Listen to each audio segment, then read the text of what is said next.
folks weren't too kind to Victor, so he stayed hidden in his daddy's house, out in the bayou.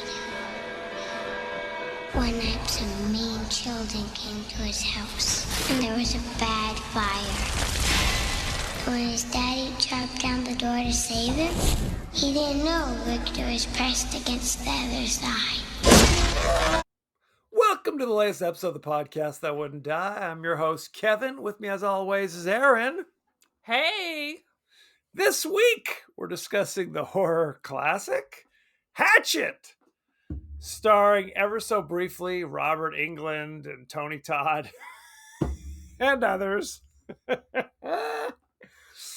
Each week. Why could they only afford a half an hour of the actual actor's time? Is that the problem? You know, Tony Todd was on set. Wasn't really even a set. They probably just bumped into him in New Orleans. They're like, bro, what's up? I'm like, how about so underutilized? Yeah, totally. Dude, why wasn't he the dude driving the boat? I agree. I can't answer these questions. We may never know the God, answer. Oh my God. Very upsetting. Each week on the podcast that wouldn't die, we discuss guilty pleasures and forgotten classics of the horror and sci-fi genre with a comedic twist. Aaron, what's up with you? Dude, I am watching 90 Day Fiancé because you just texted me 5 minutes ago. Yep. And Angela and Michael are on it, but we already know what happened. That the police were involved and they are separated. We've known this for months, so it's super awkward watching them together. I don't know who Angelo and Michelle are, but I'll take your word for it. Angela is this crazy woman from Georgia who I swear is popping her dentures. She looks like she's Hagatha Brickrock, but the reality is she's 2 years younger than me, but looks 20 years older than me. We'll be the judge of that, Aaron. I keep texting our sister-in-law, and I go, she's 2 years younger than me. And she is clearly has false teeth, upper and lower. I mean, make no mistake, I am She older. married a dude from Nigeria. And that's the way it always is. It's been 5 years she's trying to bring him over. Yeah, good luck with that. I am older than Wilford Brimley was in Cocoon. As long as you're not older than Wilford Brimley right now. Right now. Absolutely. And the diabetes. The diabetes. Exactly. But, you know, exciting times at 90 Day Fiancé. Because there's no more sister wives, at least for a little while. God, the shows you watch. What will fill the void? What will fill the void? It's a horror show. Truly a horror show. Now, as I was doing for a while there, I was sending out polls, as you know, to ask. Yes, I've been responding. Movies. I'm like, I don't want to watch any of these effing movies. That's not what you're supposed to tell people. Damn it, all to hell. But one of the movies that won was Hatchet. Now, you and I talked about this. I only stumbled across the Hatchet line of films because I was teaching 6th grade. And the book that we read towards the end of the year is the Gary Paulson novel, Hatchet.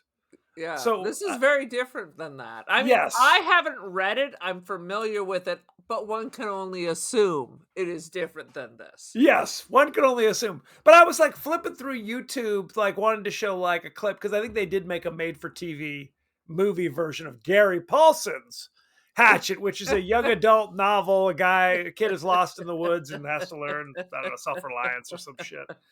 And then it was like the first thing that popped up was the horror movie Hatchet, which I was thoroughly unaware of. But I was watching Joe Bob, I think it was last year, and they showed the 4th installment of the Hatcher series, or the Hatchet series. Or the Hatcher series. I've heard it both ways. We wish we were watching the Hatcher series. That's 100%. Which is just called Victor Crowley for some reason. They don't call it Hatchet 4. Not Alistair? What about his father, Alistair? Not Alistair. Who's to say? So, I just knew it was, at that point, I just knew it was a swamp man, evil swamp man. Not to be confused with the Swamp Thing. Correct. 100%. But you hadn't even heard of this movie, is that correct? I had so not heard of this, and it is so not on my radar. It is so not, but the best thing I can say about it Yes, is it is less offensive than Texas Chainsaw Massacre 2. that is true. 100%. Well, That this, could be the finest thing I say about it tonight. I will say this. Having watched Victor Crowley, I got the sense that it's kind of tongue in cheek. Like it's meant to be kind of campy, Correct. right? Which is, I guess that's what Texas Chainsaw Massacre 2 was trying to be as well. And again, not successful. As with Hatchet, not successful. Oh, what are you talking about? Look, I will say this. I'd never seen this movie before, but it was on my radar. I was like, I should check this out just Did you based buy upon. it? Did not buy it. It Are was you going free. to buy it now? No, I will not. But before I started watching it, I think I was flipping through the on IMDb, like the trivia, and one of the trivias says if you watch the first, second, and third movie back to back, like it's basically that is one story, which I discovered to my horror watching this. Not to jump all the way to the end. It is also a penance in the Catholic Church for adultery and possibly murder too. Hatchet. Watching all three back to back. That is true. Like you go to confession, Father, forgive me, I have sinned. I slept with the neighbor repeatedly. I locked my children in the garage because they were annoying, and I Yep. cheated on my taxes. Okay, my son, say 3 Hail Marys and watch the first 3 Hatchets back to back. Please do. And all will be forgiven. 100%. Now, why don't you give us your 30-second synopsis of Hatchet, not Gary Paulson? Well, good, because I actually never read that book, so that would be very difficult. I'm assuming it's about a young boy with an axe who goes free. In the swamp. 100%. I assume it's more of a Nell if she had an axe. It is a prequel to this movie. It's a prequel to Nell. Nell is the prequel to Hatchet. 100%. Oh, it's people in New Orleans wanted to go on a haunted swamp tour, which honestly sounds like it would be kind of fun. Yes. But everyone knows that there's an axe murderer that lives in the swamp, so much so that they closed the swamp, but boat operators are a shifty crowd, so they're still up to make a buck. And drive their boat straight to the axe murderer's house. Like the sheriff knows this is the house. Everybody knows this is the house. We've closed the swamp, but we don't go arrest Hatchet Man. What is that? Chaos ensues. Choppy. I really don't even remember what happened at the end.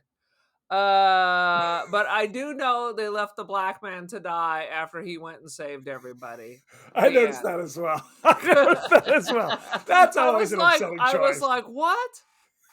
That's always that's a rough choice. I think, and this is a question I had as well. I think it's supposed to be he's like kind of a ghostly character, like he's no longer alive. They shot him and he bled.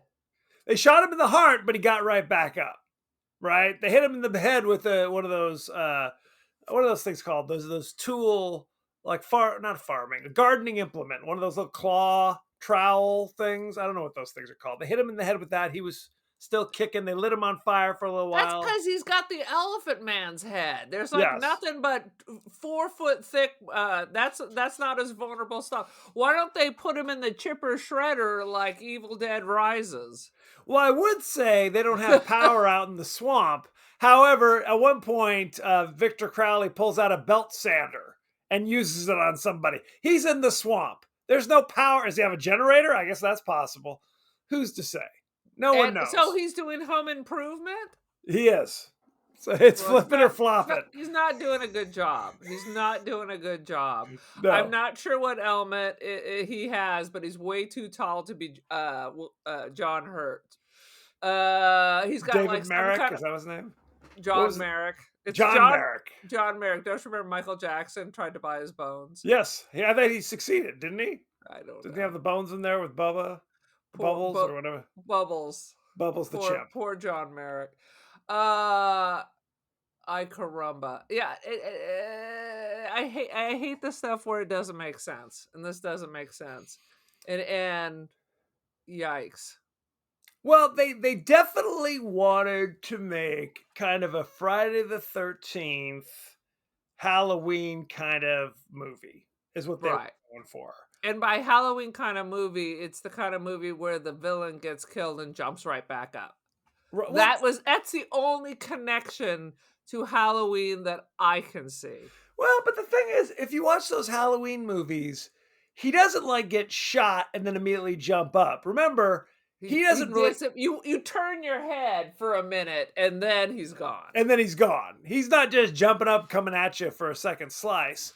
But that's clearly what they're going for. And I believe, unless I'm crazy, this was kind of a low budget independent film, if I'm remembering this correctly. Oh, That this looks so low budget. It looked college level. right. Kind of a tick below Full Moon Entertainment. A couple ticks below Full Moon, no question. Well, and I think it's like by virtue of that, they were able to get, Robert Englund, who plays Freddy Krueger, as we all know, For 15 minutes. for 15 minutes for the opening scene to kind of Tony set Todd the table. for 15 minutes. Tony, I mean, at least Robert Englund is like the inciting incident, right? That kind of sets up the rest of the thing. Tony Todd serves absolutely no purpose. No. Absolutely no. Like they try to go to a swamp tour and knock on his door. He comes out and gives them a song and dance quite well, actually. I thought it was kind of amusing, telling a haunting tale about how somebody on the last trip, fell in the swamp and then sued him. So now he can't do nighttime tours. So that was kind of a good moment. But you never see him again. He never comes back. He never does anything else. Poor Tony Todd. And very aggressive gators, I have to say. Yes. They come flying at you in every direction. It's a gator nader. And no question. Well, and what are they doing? Robert Englund and his son are out there hunting gators? Is that what they're doing? So. Is that what people do in the swamps of Louisiana? It's possible. I don't know. That's good eating. Is that what it is? They're one of the swamp people? They're swamp people. Correct. Okay. I thought most gators farm now, though, but maybe not. Who's to say? Maybe they're just poor white trash. Right. Could be. But you're up to something because you know that there's some killer on the loose, right? You going into this, did you know there was a killer on the loose, or did you have no idea what anything about it was? I didn't know what it was. I assumed there was somebody with a hatchet. That's probably a safe assumption. But right out of the gate, when the son is being killed, you see somebody come down and like reach into his back and just start pulling guts out. Yes. So this is very, very graphic. It was graphic, but in kind of a goofy way. Right. Like somebody would get hit with the hatchet and then they'd cut to like just blood splashing onto a tree or something. Like whenever there's blood, there's an explosion of blood. Right. Somebody got torn in half. There's lots of entrails, but not vomity. No. Little graphic, not vomity, mostly comedy. That's what I think. It's a 100%. vomity. How about that? It's a vomity. You have now coined a new phrase, and I think that's exactly what this is. Very a vomity, no question. Let's just jump right in. How about to the this? Here's an interesting. Work this phrase into your life. I'd rather skin my own dick. Is that a thing guys say? Because I gotta say, I've never heard that. I hear a lot of skibbity toilet in my classroom, but other than that, I have not heard skin my own. Yes. Now, there was a funny moment where they're talking about how you don't date a woman who's obviously scratching their crotch. And I think that's good advice. It is good advice. And frankly, another thing that occurred to me early on, because of course Shaggy's in this. Yes. I was literally waiting for this to be a Scooby-Doo mystery. Right. The mystery of of the swamp cabin, and that would have been a better movie. Oh, no question.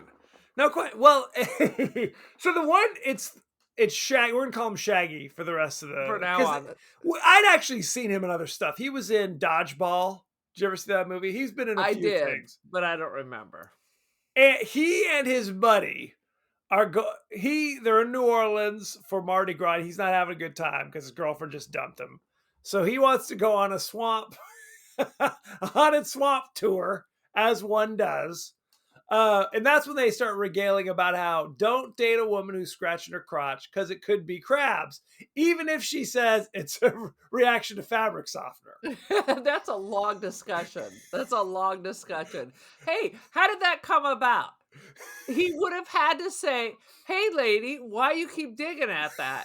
And she's like, "I have my labia is very sensitive to fabric softener and bubble bath." I guess. Is that the conversation that took place at the bar at 1:55? Was it Snuggle? Is that the accursed fabric softener? Who's to say? But you're absolutely right. Yeah. Why do you keep itching at yourself? Get your hands out of your pants. No question. Well, but there's a callback later when a guy, when they're on the swamp boat, woman is obviously itching herself, and he's like, "Oh, I'm not gonna put my arm around you." So good. I mean, it's got to be I mean, women are different than men. Men apparently find a reason to scratch themselves publicly 100%. all the time. We don't even need an itch. They don't even need. They're just checking to make sure everything's still in place. 100%. But for a woman to scratch, it's an uncontrollable urge. It's a cry for help. It's a cry for help. No question. Time to get the fine comb. At least 100%. The fine comb. So, oh God help us. While they're there waiting to go on the swamp tour, there is a guy who's filming women taking their tops off. I mean, I know this is New Orleans, so there's a whole montage during the credits of just women taking their tops off. Gratuitous. Let's throw our boobs out. Yes. And the dude who's doing it was been in 1,000 things. Yes. Do you know what his name is? Nope. Joel Murray. Do you know who he is? Is he related to Bill Murray? He's the younger brother of Bill Murray and Brian Doyle Murray. Yeah. The two of them had a baby? They had it. I said a younger brother. Yes, they had it. They both had a baby together. It was a thing. I'm sorry. Who's whistling right now? Because the dog is barking, and I'm trying to ignore it, but my wife does not want dogs barking up the neighborhood, so she is whistling to get him to stop barking. That's a thing. Okay. It is a thing. It's a thing around this house. Is there a effing parrot behind you also? Could be. Now? Okay. Could be. I'm not taking wasn't off sure table. if it was the hobos behind my house who I had to call the police on again because they're threatening to kill each other again. What a great neighborhood you live in. As one does on a Sunday. Next time I just say, "Hey, it's Aaron." They're doing it again. They know you. That's right. Hello, 911. Hi, it's Aaron. They're like, "Oh, we'll send somebody right over." So I guess he's trying to film some porno movie on the swamp because he keeps calling. He says, "Are you familiar with bio beavers?" Yeah, it looks like a Girls Gone Wild kind of thing, right? But that he would like to definitely transition to something else. Oh, 100%. Well, they later find his wallet after he's been killed by the Hatchet killer to discover that he is not really a producer of any kind. He's just some dude. They flew themselves down on their own dime. That might have been a tip or two. What? He's in New Orleans during Mardi Gras, and yet he's flying chicks in from LA and New York to do Girls Gone Wild. That's not good move. You know what I'm saying? They were trying to be so funny. This is clearly like some kind of East Coast vibe because it was all these NYU jokes and I didn't really go to NYU. I went to Hofstra. Yeah. like anyone on this end of the country knows anything about that. I only know about it from watching Law and Order 1,000 times. That'll do it. So you're right there in the thick of it. I'm right there in the thick of it. I'm so Absolutely. learned. um, and then what was up? The dude who was giving the tour was doing some kind of a crazy voodoo accent, I thought he was doing a weird. First, he was trying to do like like a a New New Orleans Orleans. accent. Then he was trying to do some weird racist Chinese accent. And Correct. then he dropped that for some kind of an East Coast accent. Yes. For no right. He said he just flew in from Detroit like last week, and this is only the second tour he's been on, which is why he doesn't really he's like got cue cards to remind himself of what's what. But right, it seemed to serve no purpose. Serve no purpose, doesn't know how to drive the boat. So they just needed someone to crash the boat Yes. and strand them on an island. This is why they were trying to be funny, and it was not funny. It was just a little awkward. That wasn't the funniest. I'm not gonna lie to you. But you're No. right. They're getting on the boat, and there's somebody in a canoe shouting at them, "The swamp is off limits. The swamp is illegal." But Because he's clearly a fisherman in the swamp. right. No It'd be explanation. one thing if he was like a sheriff or something. What are you doing out there, dude? Right. Is he the Coast Guard? Who is he? He's the Coast Guard. Yes, 100%. that didn't make any goddamn sense. So on the tour is the fake producer, the two girls gone wild. Yes. We've got Shaggy and his buddy Scrappy Doo, and and then we've got Old married Ali couple. Sheedy from the Breakfast Club, Yes, absolutely. who is just shady. Her name is Janie, and they kept playing Janie's got a gun. I didn't play it, but I think they But said it. it was implied. Yes. It turns out that she is Freddy Krueger's daughter. She's on this Right. because she can't possibly find a boat or get a sheriff to make a report on her missing father and brother. So she's taking a haunted swamp tour to investigate. And part of that, you got to be locked and loaded Right. Yeah, that's on the the part, tourist boat. that's the part that makes the most sense. Yes, my family's gone missing, so why did I take this old haunted swamp tour to do the investigating? 100%. Good stuff. Mm-hmm. And the boat crashes on its own, seemingly for no reason, and now is sinking.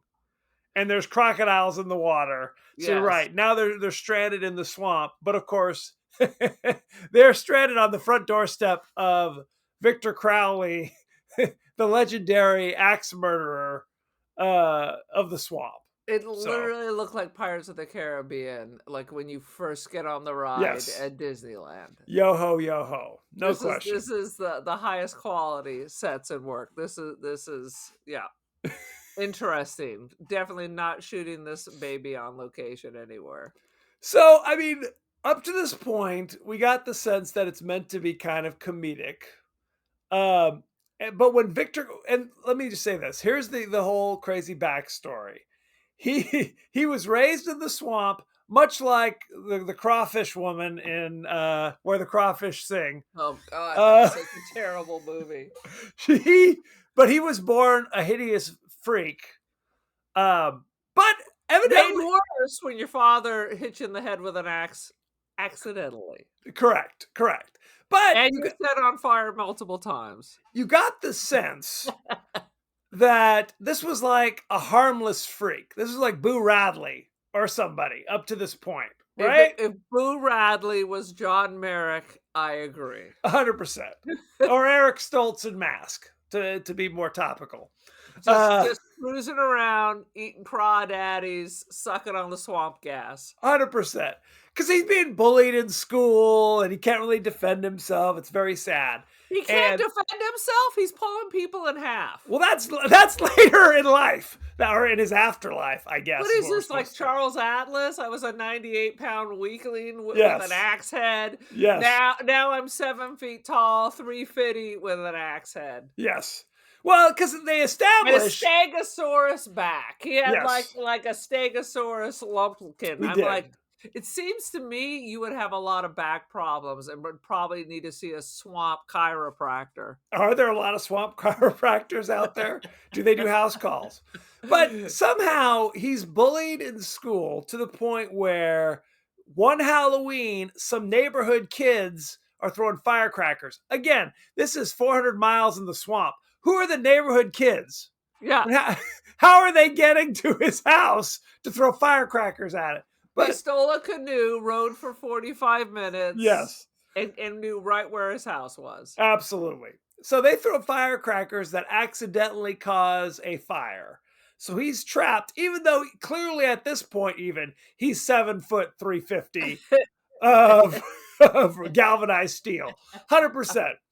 So his father comes back, who is not an abusive father.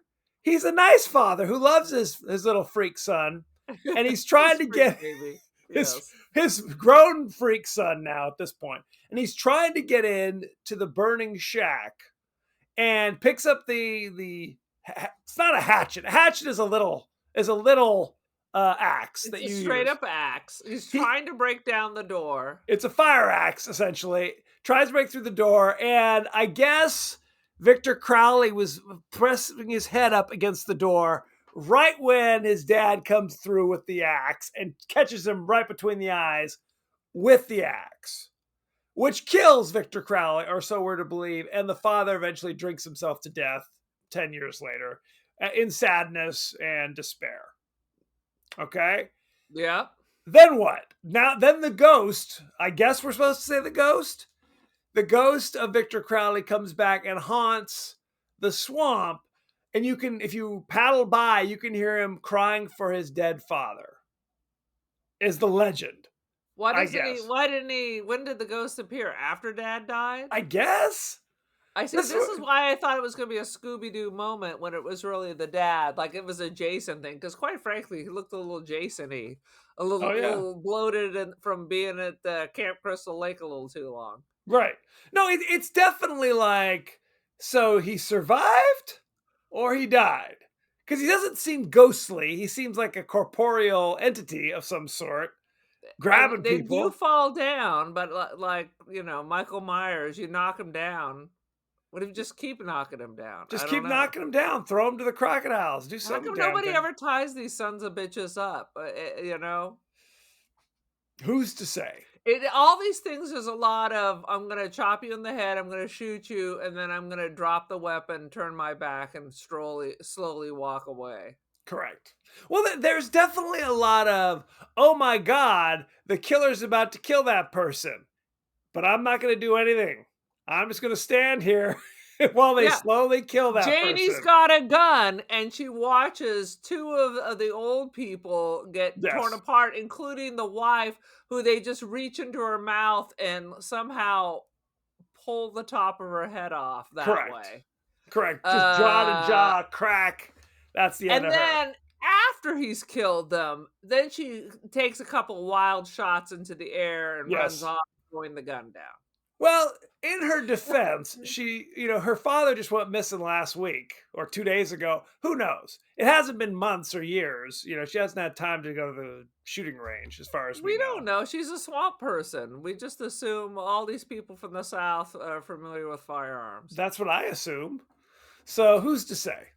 Whatever the case may be. So the old They're man, outdoorsy people.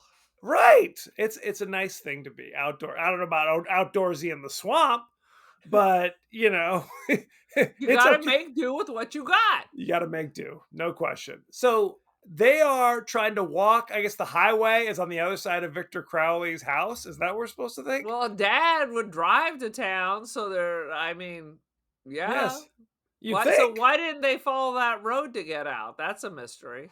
Well, there's a lot of mysteries in this, but he kills them pretty much. So he comes out the door, grabs the old man who had been bitten by a crocodile earlier, and just sits there and chops, while 6 other people just sit and scream and watch the chopping. The wife just stands there, literally does not take 2 steps away from the chopping. Yeah. And then it's a lot of we're running around in the swamp. Victor Crowley pops up, grabs somebody. It's upsetting. The one chick takes a belt sander just to her lower mouth. Another guy gets his leg knocked off with a shovel. That was a good move. And then he just It's falls like the over. human body is made out of Play-Doh in these movies. Yeah, or paper mache. No question. No question. What do you got? Any notes? Did you take any notes watching this? I've already covered all my notes except for the part of mouth barf. There was plenty of people barfing in other people's mouths. There was Clearly an homage again to Sam Raimi. No question. Whenever I see somebody vomiting into someone else's mouth, all I think of is Sam Raimi. There was a moment that seemingly came out of nowhere. Shaggy was knocked on the ground. So he's laying down, and Victor Crowley is on top of him. And literally, like mucus or something literally goes out of his mouth into Scooby's mouth, Shaggy, whoever the dude is, right into his mouth. You got the sense that, was the actor ready for this? I'm not sure he was. Did they tell him this was coming? Surprise. It was a little surprise. It's that movie magic. It's that movie magic. It was Drag Me to Hell. It was that kind of disgusting where you're like, what is happening? Drag Me to Hell, but I'm like, oh, Sam Raimi. I was going to prepare myself for the mouth vomit. That was upsetting. They start whittling down the swamp people one after another. Most of it's all pretty straightforward. Really, the best kill is the old woman where they literally just pry her jaw apart and the rest of the head goes with it. Which again, I'm not sure that's physically possible. It's not sure how it works. And then my question is, because then he goes and throws all the bodies into his house / tool shed that he lives in. Correct. Is he a cannibal? What is this? Is this a Jeffrey Dahmer where I gotta put all the heads in an ice box? What's going on here? No explanation. If you're looking for an explanation, I have none to give you. So there you go. But that's how we know for a fact. That's how what's her name knows for a fact that Victor Crowley did in fact kill her father and her brother, because their corpses and their guts are all flopped out. They're all flippity floppity. So this is the swamp. Always reminds me either Atreyu and the horse. Is this where Artax. The horse gets Artax gets mired in this swamp? The swamp of sadness. 100%. This is the swamp of sadness. Right next door is Nell, and you couldn't get any more depressing than this. And then the swamp thing and Louis Jardin are in the next block. First of all, I feel bad for Nell being lumped in with the swamp thing and Victor Crowley. She did nothing wrong. Her mom was hard of hearing, and she learned to speak in a weird way. No offense. So, well, let's throw in the Crawdad Singh lady too. Wasn't she her friend? And then they could have gone on a killing spree together.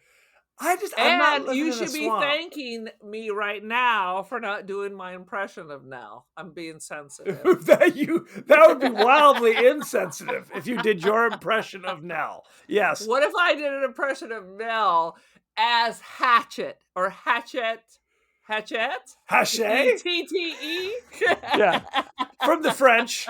No question. Well, I mean, it's New Orleans. Right. Les bon temps roulé. This is a red stick? What does that mean?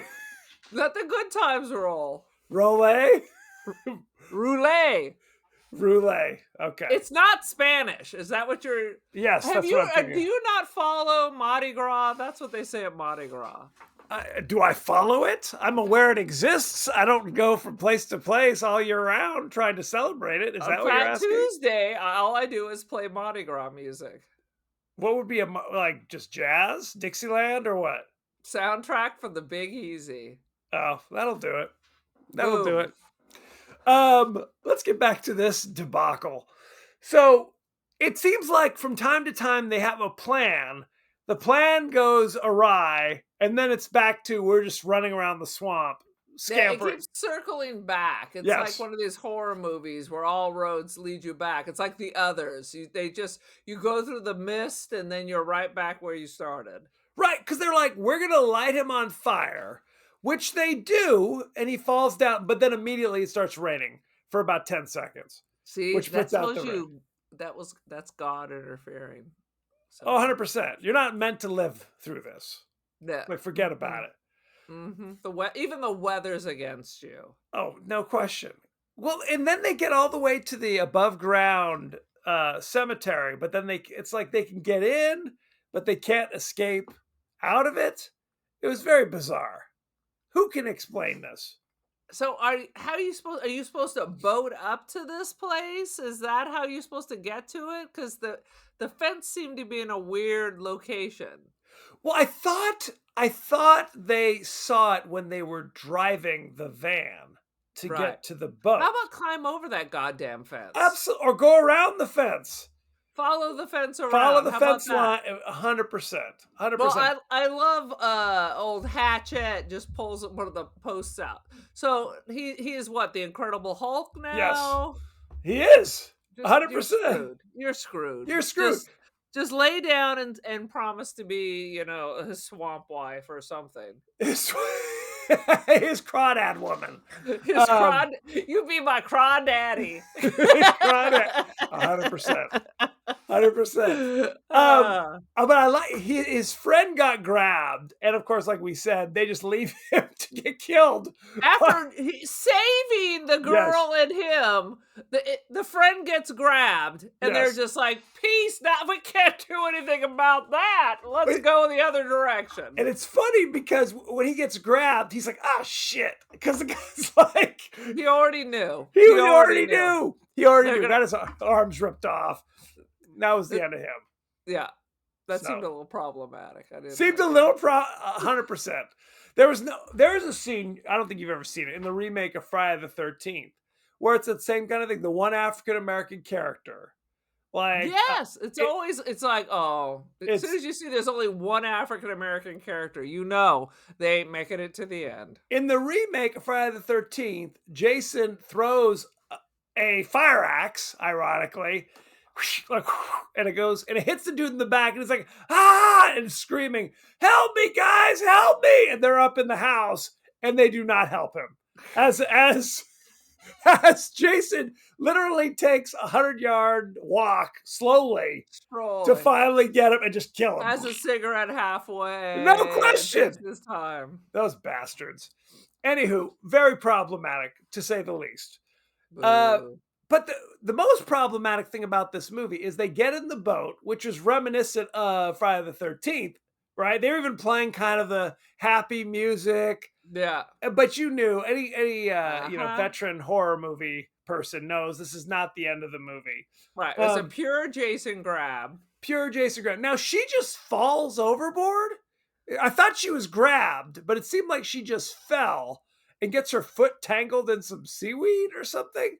This is nonsense. It makes no GD sense. So then she sees the hand, the guy's hand, and she goes up and reaches for it, pulls her up, and of course Victor Crowley is in the boat now. There's the dude laying there with his arm ripped off, and he just grabs her.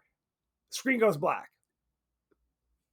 And I'm like, what the it's like the final episode of The Sopranos. What are you telling? You can't just pull the plug on the camera. I've already figured it out. Their daughter is in fact Nell. She becomes a swamp wife. They have a baby. Yes. Named Nell. And Nell knows where the crawdads sing. If she knows nothing else, she knows where the crawdads sing. No question. Yes. No question. Whatever the hell that means. It don't mean nothing. So I guess we're supposed, like, everybody else has been wiped out. Dude's got his arm ripped off, so he's not going to be around much longer. And that's when I'm like, oh, so I have to immediately start watching the next Hatchet movie. Which was that the first thought that came to your mind? I have to watch the next one. I'm in. My first thought was, thank God, it's only 90 minutes. Yeah. Well, the crazy thing is that the sequel, this is 2006, the sequel didn't come out till like 2010. So 4 years later, you had to find out what happened. 4 years to get someone to write that check. 100%. Any other thoughts and feelings about Hatchet, or shall we go behind the scenes? Oh, is there behind the scenes? There is, shockingly enough. Let's go. Let's do it. Let's see. Writer and director Adam Green created a no CGI rule for post-production. Only CGI was used to remove on-screen wires and camera setups. So it was all practical effects. When I saw the name, I kept thinking it was Seth Green. It was not Seth Green. Wah, wah, wah. I said this earlier. If you watch the first 3 Hatchet movies in a row without opening and end credits, it would be one uninterrupted storyline revolving around a few days. Boom. So there you go. They don't look older? They probably do. Wait, I thought you saw it. No, I've only seen the first. I've seen this one and I've seen the 4th one, which was made like What the hell? Why would you 10 watch years the later. 4th one first? Oh, because that was what was on Joe Bob. That was the one they showed. Jesus Christ. So Jesus Christ, indeed.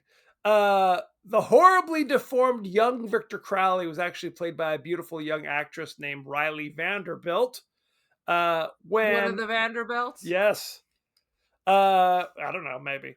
When makeup effects artist John Carl Beekler needed a model to test the latex prosthetic on, Riley was the volunteer. Because the makeup effects had already been modeled to her face, she wound up playing the role of young mutant Victor Crowley in the flashbacks. What if she was unavailable? That seems bizarre. Oh, but now coincidentally, I tested it on like a small woman's face. What are the odds it's going to fit a large man's face? Yeah, 100%. That's fucking nonsense. This movie was the last production to shoot in Louisiana before Hurricane Katrina hit. Boom. There you go. Also protecting Victor Crowley. 100%.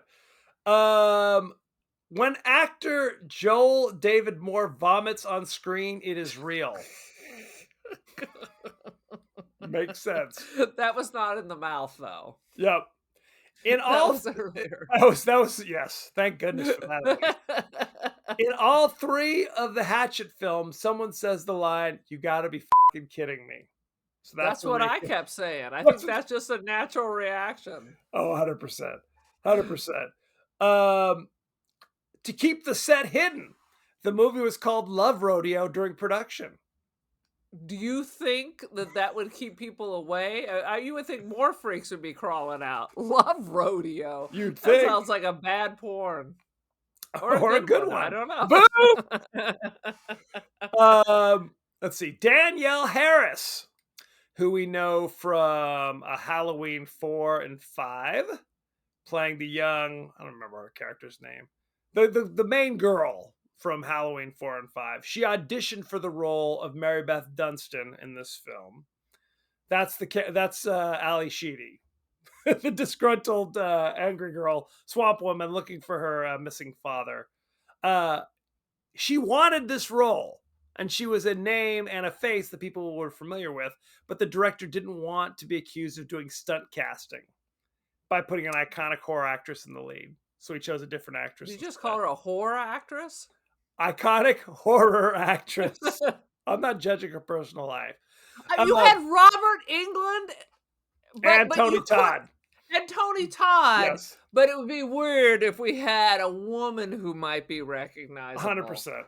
But ironically, when they did the sequels, the original actress, Amara Saragosa, was not interested in being in the sequels. So they brought in Danielle Harris to play the same role, and she's played the same role in all the other movies. Boom. So, good times. The ringtone on Misty's cell phone is I Don't Want to Wait by Paula Cole. Yes. I don't want to wait for... I'm like, that definitely dated this. It was very, very popular at the time. Let's talk about the cast and crew, shall we? Adam Green was the director and the writer. You know him from such things as Frozen. No, not that one. Director of Hatchet. He wrote for the Friday the 13th, the video game. And something called Holliston. 15 episodes as a director from 2012 to 2018. I'm unfamiliar with it. Unfamiliar. Cast. Kane Hodder played Victor Crowley. Do you know who Kane Hodder is? I don't know. He actually also played the role of the father as well. So he had a dual role in this. You know him. Interesting, the things that are popping up. He did stunts for the movie Seven. Okay. He was the undercover cop in Monster, that movie, the Charlize Oh yeah. Theron one. Yeah. That's a good movie. He was in Daredevil the movie in No, I I 2003. didn't see that. The fourth credit they give is Victor Crowley and Mr. Crowley in the 2006 movie Hatchet. I find it fascinating that IMDb does not mention he played Jason Voorhees in 4 Friday the 13th movies. Boom. Oh, interesting. Very interesting. He was in Friday the 13th Part 7, The New Blood, Friday the 13th Part 8, Jason Takes Manhattan. He was in Jason Goes to Hell, and he was in Jason X. Good So for there you go. him. He did it more than anybody else. So there you have it. Joel David Moore played Ben, or Shaggy as we've been calling him all evening. He played Norm Spellman in Avatar and Avatar The Way of Water. I think I saw the first Avatar, and that was enough for me. He was in Dodgeball, a true underdog story, playing Owen. I did see that. He was in Youth in Oregon. He directed the Youth in Oregon, which I'm unfamiliar with. Unfamiliar. Is that some kind of Scientology recruitment, or what is that? Could be. I can't take it off the table. Let's see. Dion Richmond played Marcus. I actually recognized him. He was the buddy. I looked him up too because he looked familiar. He was in 32 episodes of The Cosby Show playing Kenny. I didn't remember that. Oh my God. Do you remember Kenny? No. He was Rudy's like friend who was kind of he like was like cantankerous. a baby. Right. He was in Not Another Teen Movie as Malik, which I actually remember. I thought that was funny. I never saw that. He was in Scream 3 as Tyson Fox in 2000. I saw that because you made me. And I didn't pay. You have agency. You can say no. And he was also in 2006 Hatchet as Marcus. I can't believe he was Kenny in The Cosby Show. I remember that. Good grief. Amara Saragosa played Mary Beth Dunstan, although credited as Tamara Feldman. So she changed her name. Just for this role? No, it seems like it. She was in 6 episodes of Gossip Girl. Oh, well, that's real. She was in 6 episodes of Dirty Sexy Money. Okay. 13 episodes of Strange Angel. Never heard of that. And she was in the original Hatchet in 2006. Okay. There you go. Anybody else you're dying to know? Joel Murray. I looked up the blonde girl who flashed her tits, and it was just blank. Mercedes McNabb played Misty. You know her from... She was Amanda Buckman in Addams Family Values. She was in the Addams Family movie Girls. She played a Girl Scout in the Addams Family movie in 1991. I know exactly who she is.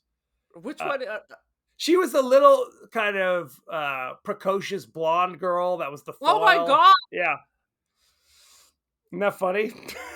Oh my God, totally. It's an all-star cast.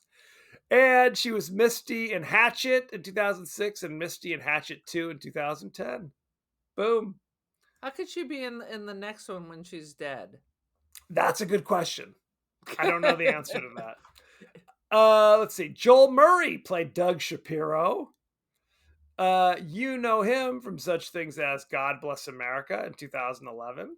Is that a thing? He was in 15 episodes of Mad Men playing Fred Rumson. Ooh. He was in... Oh, yeah. I know That's the girl. exactly. You're talking about the dude who was the fake porn producer. Yep, absolutely. Yeah. Oh, yeah, absolutely. That's Joel Murray. That's the younger brother. Yeah. He was in 119 episodes of Dharma and Greg from 97. That? It was a big hit. No. And he was Policeman Fire in The Artist, Academy Award-winning movie in 2011. So there you go. Don't know. Let's see. Anybody else we want to talk about? I mean, Robert Englund played Samson. I'm not sure his name is ever revealed. No. You know him from Nightmare on Elm Street, Freddy vs. Jason. Yeah. He was in V, TV series. Absolutely. Loved V back in the day. Tony Todd played Reverend Zombie, the voodoo. Reverend Zombie. He got a little voodoo makeup for no apparent reason. A little something, something. You know him from such things as Candyman. He was in The Rock, The Man from Earth in 2007, and he was in The Crow in He was in The 1994. Rock? You know, Yeah. I've never seen The Crow. Never seen The Crow? We should do it No. sometime on the show. All right. Right after we do The Abominable Dr. Phibes. Absolutely. And Theater of Blood. Let's look at the rating, shall we? Let's do it. Hatchet, currently on Rotten Tomatoes, 57%. Do you know what the audience gave it? 48. 45. Oh, the top critics. Let's take a look. Peter Bradshaw of The Guardian says, a reasonably serviceable horror with much gory dismemberment and featuring a kind of ancestor worship in the casting of scary movie veterans Robert Englund and Tony Todd. 2 out of 5. So not a ringing endorsement, I'm sad to say. It's way too positive if you ask me. Yeah. Let's see. Scott Schuler of the Chicago Tribune says, high expectations and any discerning taste should be thrown out the window for a film of Hatchet's budget. That accomplished, audiences will find a gem of an intentionally bad movie. 3 out of 4. What do you think of that? I don't think it was intentionally bad. I think they thought they were making a comedy, and instead they just made a bad film. Oh, very upsetting. What is your rating? Lay it on me. Take your time. I'm going to give it 2 out of 5 yawns because it is boring and it sucks. No, it's not as bad as all that. It is boring. I need never watch it again.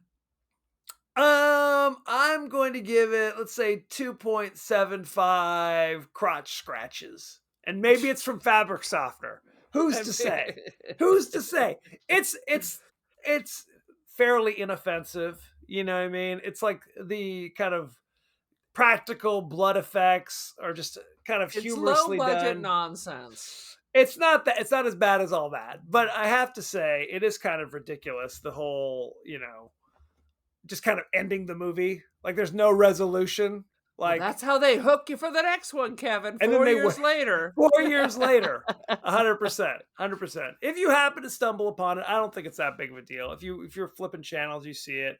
It has a few moments. Your life is so empty that you need to fill it constantly, and you've run out of everything else to watch. You need to have a podcast to do it. 100%. 100%. So I would say it's fine. It's by no means good. But Aaron thinks it's a damn dumpster fire, and I will disagree on that. It's not a dumpster fire. Let me be clear.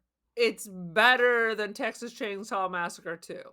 Let's be clear something. about that. That's something. That's something. It did not make me cringe projectile or vomit. Gratuitous boobies everywhere. Yes. No one got raped or that's true. No fake rape. So, I mean, it got extra credit for that. Well, that's not, you kind of lose the comedy with rape, I would argue. One would think. One would think. Now, one would think gratuitous murder, you'd lose the comedy as well. But who's to say? No. Who's to say? Any last thoughts on Hatchet? No. Okay, fair enough. So, thank you very much. We are all over the internet. We're on Facebook, X, Blue Sky, Threads, TikTok, Instagram. You may be watching us on YouTube, for goodness sake. And thank you for that. Who's to say? You can also email us at the podcast that wouldn't die at Gmail. We're also on Apple Podcasts, Spotify, and anywhere the finer podcasts are available. So don't forget to like, share, rate, and review. Won't you? Won't you please? Aaron, what is your social media situation? I am on Artsy and First Dibs, Aaron Doherty. I am on the Instagram, The Cult of Aaron. I'm on Threads and Twitter, whatever. Very good. As you know, we like to include comments and questions, thoughts and feelings of our friends and family and fans across the internet. So, Aaron, what you got? What are the Fester comments? Trim on X pointed out that once again, Aaron is correct that It's Alive 2 is a superior movie to It's Alive. Interesting. Not called It's Alive 2, by the way. But It's Alive 3D, or they're all four of them are alive, or don't have babies, they'll rip your throats out. no, that's not the it lives again. I was gonna call it It's Still Alive. I kept calling it It's Still Alive because that makes more sense than It Lives Again. I threw it in the pool and it's still alive. It still lives. Anywho, It still lives because now there's like a whole posse that the government is trying to reproduce. It was very ridiculous. Absolutely. But in a good way.